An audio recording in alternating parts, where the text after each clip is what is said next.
Did you know that nostalgia was considered a medical condition back in 1600s? Of course, the idea faded out later on, but if that was the case to this day, trust me, I would have needed to be under non-stop medical assistance with the crazy nostalgia I get over 2012. I just have this tight-knit connection with like 2010s era, because I feel like that was the peak of my childhood and the world was perfect in my head. Well, no shit, I was a kid. Every time this topic gets brought up, I would dive into it. Give me a chance to talk about 2012, I'll be the first one on the list. So in today's video, I'll try my best to transfer you and me both to 2012, using pictures, videos, ChatGPT, and my memories. Okay, a tiny little plot twist, somewhat plot twist. So I'm Ukrainian.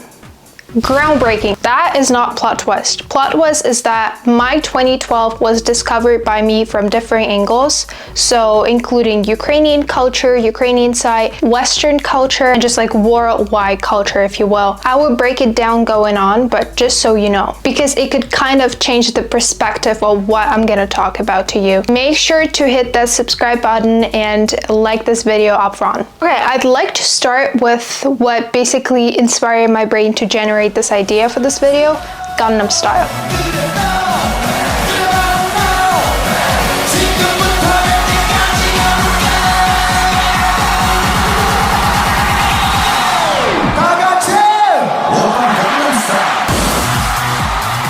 Oh my god, if there was just one thing related to music that I could be grateful for, that would be this magic trick that our brain does, just transferring you back to certain times depending on the music you listen to. So thankfully, I've got a big playlist with the songs that remind me of 2012. One of them is Gangnam Style. It was everywhere. This song was everywhere. It was played couple 100 million billion times. That was the song that I don't remember anyone hated, and I bet you still remember the dance move, the lyrics, the beat, I guess. The song that got over 1 billion views on YouTube. It was phenomenal. To that degree phenomenal that even YouTube placed a little icon of Psy dancing in front of the views count on Psy's music video. Okay, this guy certainly gave us a great performance. All of his songs were bangers. Think of Gentleman, think of I Got It From My Daddy. You know them all from the first note. And let's also remember LMFAO, because I have no idea how the fuck else you would pronounce it. It was a band of 2 members. And the funniest part that I found out only this year, that was an uncle and a nephew.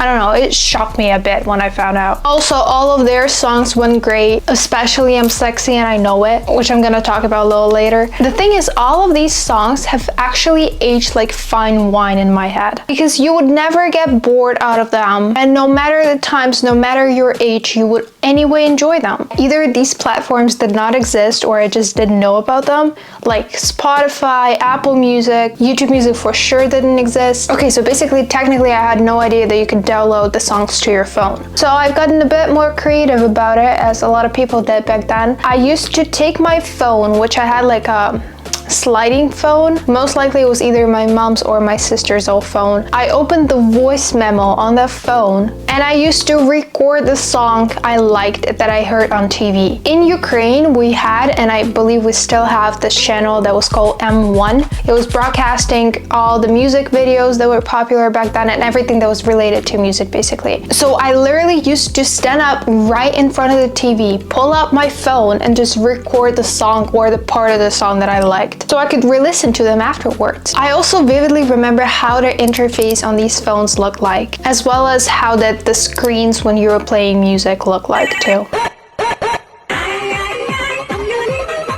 Later on, my sister got herself a white Samsung smartphone. It was an actual touch screen with some buttons on the bottom. I believe that was like the first ever smartphone I've ever touched. She let me play some kind of zombie game on Samsung, which I'm hoping I could find, and we listened to I'm Sexy and I Know It together, which this is what I was talking about. I'm really hoping that this was not the only song we were playing, because if that was the case, bitch, I've just realized that most of these phones were either Samsung or Nokia. My mom used to have Samsung, like a flip phone, and it just fell down and snapped into 2 halves. So she got herself a Nokia where I used to play bouncy ball, or like a bounce, I think it was called, the game. My dad also had Nokia, Bro, I think that Nokia actually witnessed the First World War. It was so old, and my dad only replaced it to a smartphone when internet became unavoidable. On his phone, I used to play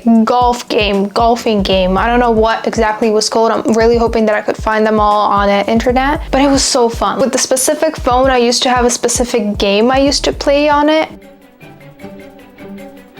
If only I could just show you the pictures of what these games look like in my head, it would be way more exciting. Of course, there weren't like a huge variety of games you could play because we just had no idea how to download the games either. Maybe my sister did though, but she probably couldn't give two fucks. The only two games I remember her playing was on her new Samsung, the other one, the fancier one. She used to play a game, it was like a bunch of bubbles, colorful bubbles that you needed to pop with the same color of the bubble that you got.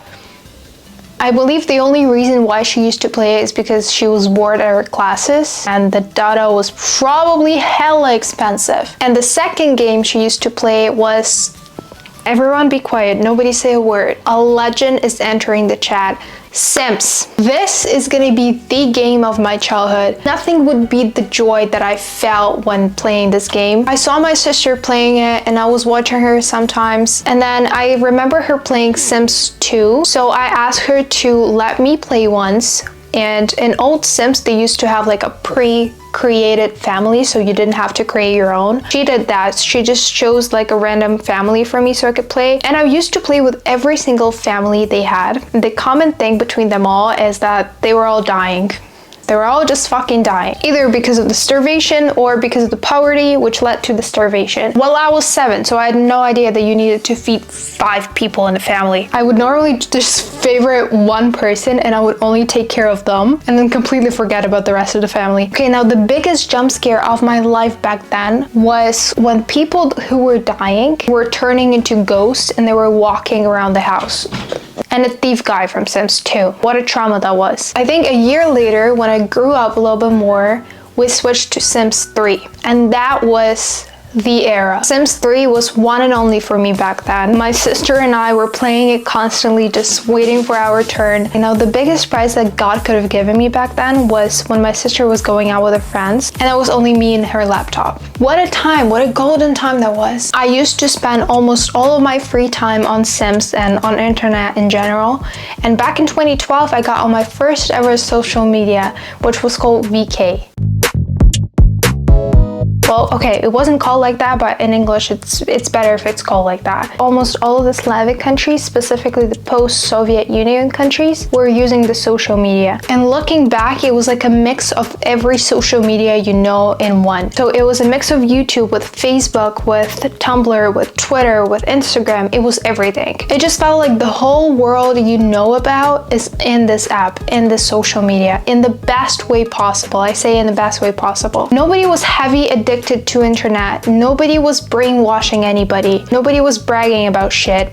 Well, okay, maybe I'm exaggerating. I was 7, so I was probably like avoiding all of that or didn't understand that all, but still, it felt like the heaven. VK used to have its own platform with the games where you could play with people all across the social media, including your friends. It used to have its own music platform as well, where you could save up to 10,000 songs. It also had its own version of YouTube, as I said, so you could upload your videos or watch somebody else's. It had its own messenger, and bitch, it even had its own currency. It was called Voices. And just to maybe make it more clear in your head, the guy who owned VK back then is the guy who owns Telegram now. So including all of the perks of the social media, you can imagine how an average kid would enjoy it, how much the kid would enjoy it. This probably explains well why I didn't know anything about YouTube, about Instagram. Okay, Instagram would not be attractive to me at all. All the popular social media I just didn't know existed back then. I only found out and I got on YouTube in 2015, which was 3 years later. I do feel bad now realizing that I've missed like a whole big chapter of the OG social medias, like YouTube, like Tumblr. Okay, it's not that I regret it, because still I had great memories, but it's just not relatable to me at all when seeing people being nostalgic about Tumblr. So respectively, in this social media, you could post your own pictures because you had your own page you could customize. So now guess who had the greatest photo session arranged by my sister and then post it in VK. Now look at these pictures. Bella Hadid fucking who? Also, I do mention my sister a lot in this video, so she definitely deserves some credits. She's 12 years older than me, and subconsciously I was always considering her my role model. For some reason, I expected my life to be the same as hers. So I was thinking, oh, I'm gonna have the same pictures as she takes. I'm gonna wear the same jacket that she wears. I'm gonna post the same on the pictures that she does. I'm gonna listen to the same songs that she does. Everything that she did, I was copying her basically, and I wonder if she ever noticed that. Because like now that's funny is sweet, but maybe back then it was annoying. I also remember like thinking that I'm gonna buy the same music player that she used to have. And talking about music players, which I better call MP3 player. Oh my god, it's been a while since I last pronounced that. Since I couldn't use my phone fully and that music recording thing was kind of limited because I couldn't listen to everything I wanted, discovering music players was a big move for me. Was it like an advanced move for me? Because you have a chance to listen to any song you want in a good quality. This is basically how I found out about Rihanna, Britney Spears, will.i.am, who else? And a lot of others. The song Scream and Shout literally to this day hits different because it just immediately transfers me back to 2012, as well as Umbrella by Rihanna. And all thanks to the little rectangular black box with the red buttons, which probably still exists somewhere in my house in Ukraine. If I knew that I could listen to iCarly's soundtrack back then, I would actually lose my mind. 4, 3, 2. Because iCarly used to be my favorite ever show back then. Even though I do remember a lot of Nickelodeon shows, well, I didn't enjoy them as much as I did with iCarly. I could only watch iCarly and the Nickelodeon per se when we were on vacation because for some reason my TV didn't have this channel. So every summer, my mom and I were truly enjoying this whole Nickelodeon era. No matter what, iCarly used to stay my ride or die Nickelodeon show. Even though sadly now we found out what was going on behind the scenes, behind the camera after this whole like documentary series, but still we still need to be grateful for the great memories that Nickelodeon made for us. Okay, and you know what? Fuck it, because the most grateful I've ever been in my life once I found out about the end of the world. Want to know how I found out? I was at my grandma's house and I vividly remember that my parents were about to pick me up. Now, there were a TV playing in the background, so I was kind of watching it, kind of listening to it, not really paying attention until I've noticed that there was like a documentary. There was a few guys talking about the end of the world. And in my little head, I was like, oh, never mind. They're probably talking about America or Australia. That wouldn't touch us. It has nothing to do with us. Well, and then my grandma, I think, confirmed that no, it's the end of the world, including your world, like the whole big world. And I was like, damn. Oh my god, I also remember one of the guys, they were talking that the first thing that you would notice before the end of the world, it's the very dark clouds in the sky. And guess what my paranoid ass was doing all the way back home? Watching the sky, looking for dark clouds. And naturally, as it is in nature, I saw these goddamn dark clouds because it was late at night. And I was like, yeah, there we go. The world that I've yet to discover fully. So I'm only 7 years old, 7 or 8, and I'm gonna die. I hope I'll play Sims before that. And that was on my mind for a couple of days after. And it was like the topic of the day because everyone was discussing it probably. That's what I remember. And then the only person who kind of calmed me down, okay, not kind of, but they completely calmed me down, was my teacher, who told me like, I asked her, is that true? And she said, no, that's bullshit. They're all lying to you and it wouldn't happen anytime soon. And I was like, whew. But still, even though I was calmed down, I do remember that there was like a specific date when the end of the world was supposed to be coming. So when that date hit, I was like, okay, let's just wait. Let's just see what's gonna happen. And then nothing happened. So happy end, may I say. On this positive little note, I'll probably end this video because I've been yapping a lot and it's currently 11:23 p.m. It would be really interesting if you share a part of your 2012 down in the comments down below. Down in the comments down below. The fuck? In the comments down below. Again, please subscribe to this channel, hit the like button, follow my Instagram or TikTok, and I'll see you next Tuesday on my channel. Bye bye.